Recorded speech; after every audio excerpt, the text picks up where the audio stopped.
So I'm going to use the arm pulleys here and show you some simple exercises for the triceps and the biceps and the wrist flexors and extensors. So a tricep exercise can be as simple as shoulder extension where you're getting the deltoids, but a typical tricep exercise are elbows into your sides and you're extending.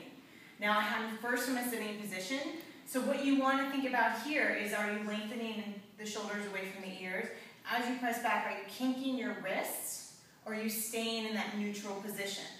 Triceps can also be performed sideways. So same thing. Are you keeping the wrist nice and neutral, or are you flicking your wrist up or curling it in to get that, you're really losing strength and you're trying to pull the wrist out and you're losing the strength of the wrist extensors while you're doing a tricep extension. So they work in conjunction.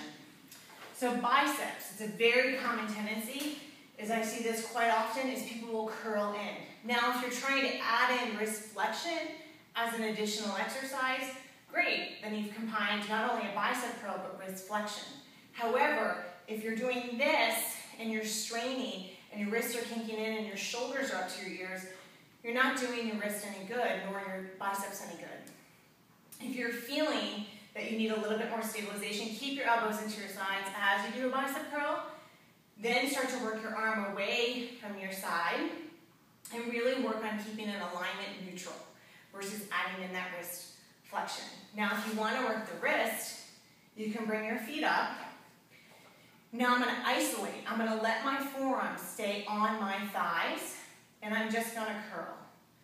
So if you are someone who plays a sport like golf, tennis, and you want to focus in on isolating these wrist flexors, extensors, maybe you need to do it because you do a lot of typing or a desk job and you've gone to therapy and they started giving you some strengthening exercises for your wrist.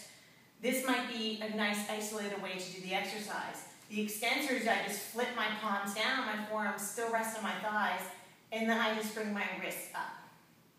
Simply like so. So hopefully, those are some good tips to really think about when you're adding in exercises on the Total Gym. You really want to look up and down the chain and really think about what is my shoulder doing and what is my wrist doing, because that will highly affect how your elbow functions.